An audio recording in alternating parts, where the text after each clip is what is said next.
Alright, we passed through blue picking up another one of those servos. Not enough money to get both, but I wanted one anyway. Yellow sliding up here, building itself a space station, getting into that kind of habit. E-beeps do the same thing, jump down, hit to where they get the space spice, they build themselves a station. Big oops there, major coup.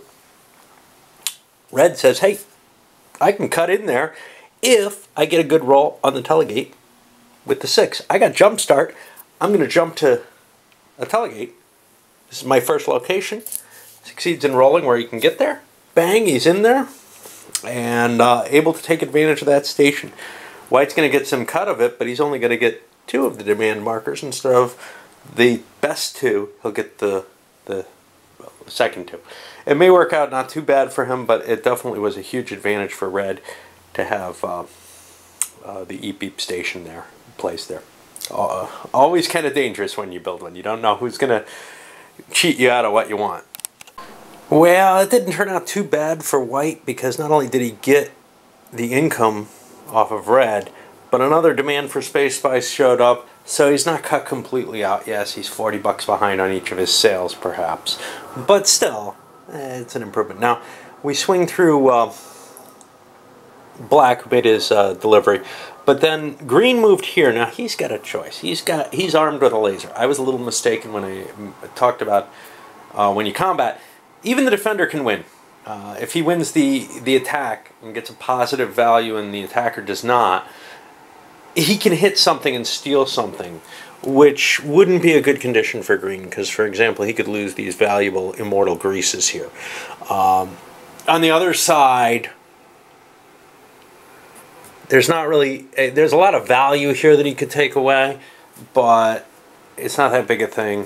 What you do is you're going to each roll 1 die times 10 plus any modifiers. Now this guy could be shooting at +2 with his Nova Ball, and he's got a -2 shield, whereas this guy could be combining a +4 by spending his Nova Ball with a -2. So net he gets a +2. If he can get above a 0, he could hit something. But how valuable is it, and is it worth the risk? I don't think so. I don't think you want to take pot shots at people unless you feel like you need to. And in this case, I feel like, hey, we're going to give some money to the E-beeps, and we're going to conduct our trade. That doesn't, you know, necessarily mean not making an attack at some points, but when you got a full hold right at the location you want to go to, it's just, you got too much to risk. You're the one giving up more than the other person, I think. So we'll just trade there. So after Blue paid well, they don't pay, but after they gave a good tithe to the Dell, it's the Dell's turn to go, and Blue made a huge amount of money, about $1,000 off that deal. It's the Dell's turn to go, and they are sitting at a place where they could get a heavier ship. There's a lot of chicky liquor here. Now that's only 50 bucks a pop. They could haul it down to here. Then what's next? Well, they could haul it to here. Then what's next? From 1, they could get to 3. That's not a bad run. They're seriously considering buying a bigger ship. Now granted, they have already invested in the Clipper. They could trade in, get 60 bucks back for that, and thereby make the purchase of the heavier ship more valuable. The other option, of course, is to keep the fast ship, zip down here, grab the psychotic sculptures and move around. But I think it's worth doing the upgrade in ship in order to carry more stuff. So I'm gonna do that, do a little bit more trading. Hey, it's my own station anyway, so I'm getting the 10% cut on all that trading. As you get late into the long game, you start seeing some kind of odd stuff like the Eeps here have bought a second station there. Now the reason for this is, well, someone else might not want to give them the advantage for the space station. So they're guaranteeing if anybody's going to get the 10% cut, they get it by owning double stations. It also increases, if you're playing with the military game, their defense within the system, so it gives them an extra +1 if somebody does decide to attack them. And finally, because they're buying it here, they get 10% off the purchase price, so they're able to invest $200 and essentially make $20 off of just building that station, because that counts, as long as it has a deed, as money that the player owns. So it increases the defense of their other station, it gives them some extra cash. They also were able to get rid of an IOU that they were kicking around with. Quite often players just don't manage to get rid of them by the end of the game, and they're kind of like, shit, what am I doing? How did I screw this up? Red followed up, moving up here and shifting some of those rock videos up to the, whatever these are, the Xlixels. Well, there's a picture of what they kind of look like here. Big flying crabs or something. Anyway, made a decent amount of money there. Has the Immortal Grease, can push it forward. Got to work with some of the other players, see where they're going now. That whole strategy works even better if it happens to be your home planet, where you get a discount on buying those things anyway, right? The Wyndham were able to buy this for $160, turn a quick $40 profit just by buying the token, the spaceport. But they also get the 10% on that $160, so another $16 in their pocket. They're up to $56 in profit already by just buying that. Just walk into an area and you get a bonus just by being there, as long as you have some cash to invest. They also have a load of stuff to haul down to here. Green bypassed up here. They used their mulligan gear to be able to get a roll that could get them through. They're not landing yet, but, well, they'll be able to make a deal for this. They'll probably end up paying the red player for the advantage of turning the stuff over quicker, because, you know, you just... It's worth it to cut somebody in on a bonus if you get less turns, if you're saving a turn. You know, if you give somebody 50, $100, whatever. At some point it becomes hard. At some point you look and say, wow, that guy's doing really, really well. Do I want to help him? Or is it worth me taking a turn delay, which might cost me $40, say, rather than give somebody else that lead, which is larger than it. It all depends on what you're carrying, though. These little ships, they usually will always go to the spaceport when they can. The big heavy ships, they're sometimes going to turn in so much that you want to make sure that, you know, you're not sharing that deal with other people. Doesn't feel like it's gotten that tight, though. Most people are... There's a couple of people in the lead. I think they're around that $2,000 mark, which is what the average game would be. No... And that's sort of the perfect balance. Except that it feels like, oh shit, the game just ended too quickly. You know, it doesn't quite feel like you've gotten enough into it. I think 3,000 is probably the perfect amount, but the 4,000 that I'm playing to, well, it gives you a little bit more time for these bigger, for the routes to settle down. But the problem is, the galaxy gets kind of picked over by this point. It becomes harder. It becomes tough for those freighters, etc., to be making money anymore. And you'll start seeing people ditching them later and going to smaller ships, I think. Right now we got 4 people sitting on big ships, though. So they seem to be working, at least at this point. Around the board again, and people kind of helping each other, landing at their ports and helping themselves too. Blue is got a big delivery from over here that they're able to haul over here. They were able, because of the red drive, to basically only pay $10. They lost 1 movement point to stop on this space, but fairly cheap price to zip through the supernova there.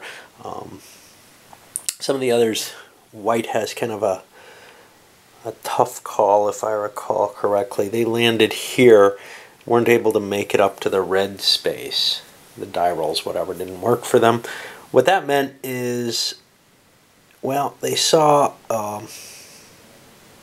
there's a fare going down here, so it might make most sense to come down and make this run again. They just made that run after they sell. On the other hand, they can only carry 2 things. Immortal Grease, they could haul that up to the 7 as an example.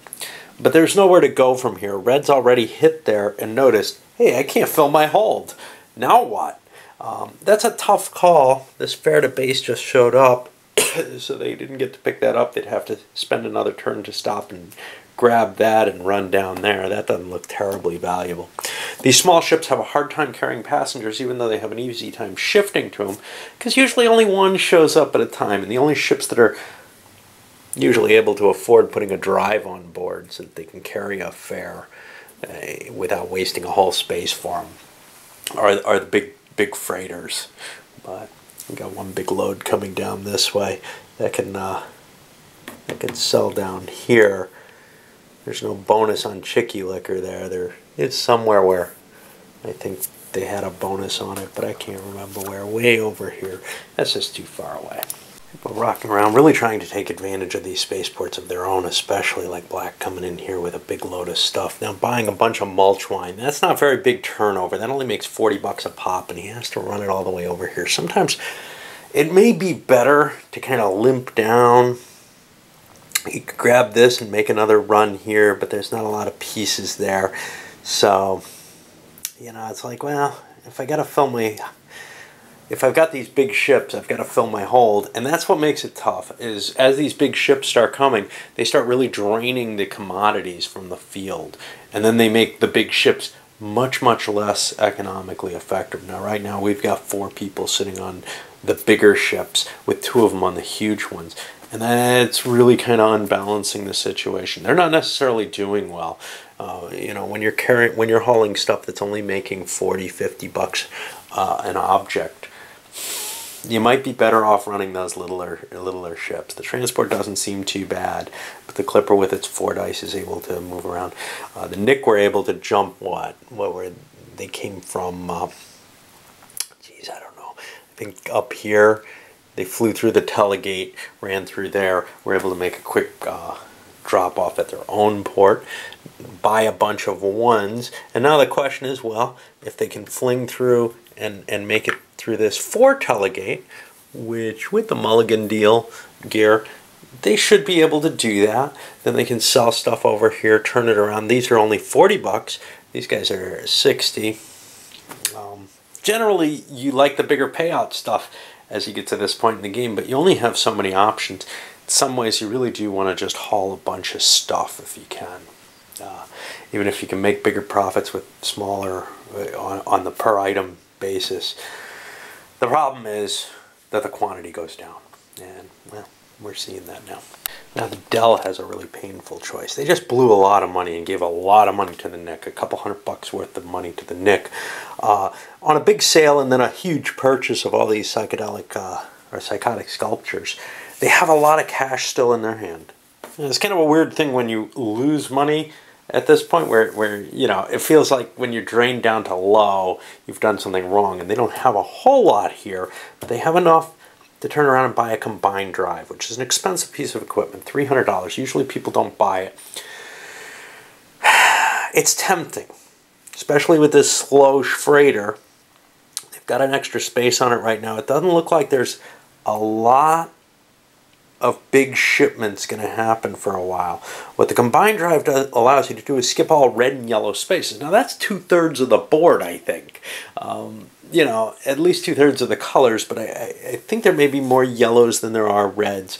I know that red comes up, it looks like they're pretty evenly distributed though, but the red drive is cheaper.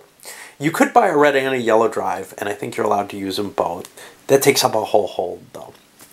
Here I got room for a fare. I might be able to drop to a smaller ship at some point, in which case I sure don't want this, because it's a $300 purchase. I lose 150 bucks when I resell it. That's all I'm going to get for it. At the end of the game, you usually you sell all your garbage. You can't sell your ship completely, but if you're clever, like end your game at the base or at a place where you can buy a regular scout ship, you can often make some extra cash back by selling your more valuable ship. But giving up 150 bucks for how many moves? That's the question. How many turns is it going to take? Well, for this guy to win, he has 1,000, 1,200, and maybe that extra 300. He's at 1,500. He's got a long ways to go. Things don't look terribly good for him in that situation. I think the game's long enough at this point, from his point of view, that he's going to go and break down and buy that, even though it gives another 30 bucks to the Nick. And that may be ending it for the Nick. I mean, they're in pretty good shape here. They're sitting also on about 1,000 bucks of this and a lot of cash from what they've been gaining. But, well, we'll take our chance, because I don't think we have a shot without it. And with the e-beeps, we're beginning to see a little bit of the worried about other people. Buying this, hey, what does that mean? Did he just spend too much? I don't know. Gosh, I've got 1,000 something. Got maybe another 1,000 here. If he can afford that and thinks he can still make it, wow, maybe he's going for a final win there. What? Okay, I'm not going to buy his factory good. not an absolute guarantee, but here the thing is, the factory is worth $100. This is only worth 80. But there's a possibility chips could come out where I'm planning on going up here. Who knows? But holding that extra 20 bucks, actually no, that extra 30 bucks out of the doll's hand seemed like a decent idea at this point. If there's less interest in coming here, there's even less interest that gets recycled. You don't know how many times it'll go through the deck. You might be bringing another 30 if you buy it at this point. So, what the hell, just not buy it, see what happens. And as we finish our way going around, Red dumped a big load into the Eep-Beep's hands. You know, it seems like $4,000 should come pretty quickly, but it really doesn't. And this period of the game actually kind of stretches for a while. In some ways I like that, in the same way I like an XX game that doesn't crack right as soon as that last train gets bought. But I also, maybe 3,000 is a better level, because the players are kind of at that, all right, how much is it going to shake up at this point? That's not really clear. It very seldomly really does. Yet there's still a lot of game going on, and you kind of don't want a game to be decided by that lucky thing.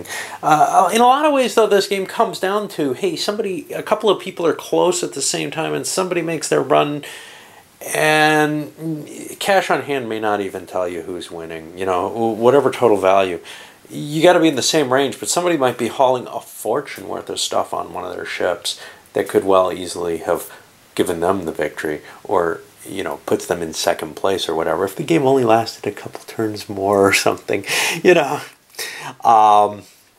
Anyway, our Knicks back here ended up sliding in here using, I think, the Telegate. They dropped again through there, and now they've got a weird situation. They picked up a fare for the base because Finest Dust is so kind of unvaluable. They could try to slip here with a double bonus. There's a bonus here, though, and they got the Dribble Glass, which brings in good money. Finest Dust makes a good multiplier. If you're broke, Finest Dust is the greatest stuff to haul. But then with the base as well, they're going to be in fairly wealthy shape. They bought themselves a yellow drive too. That's not terribly valuable. I was wrong, the red drive is more expensive. They bought themselves a yellow drive. That'll make it more likely for them to be able to move more quickly. It doesn't really help, though, with the navigation here. They've got some advantages there, but it's always tricky, even with all kind of, you know, they got the mulligan and the switch. It allows them to do re-rolls. They want it to land here, not here. That would have given them an easier route into the base, but they took what they could get. Actually, this one's not bad, because I think they chose this because they got to do all their transactions at once. Of course, dumping some more money onto the Quasar. Okay, up this one goes.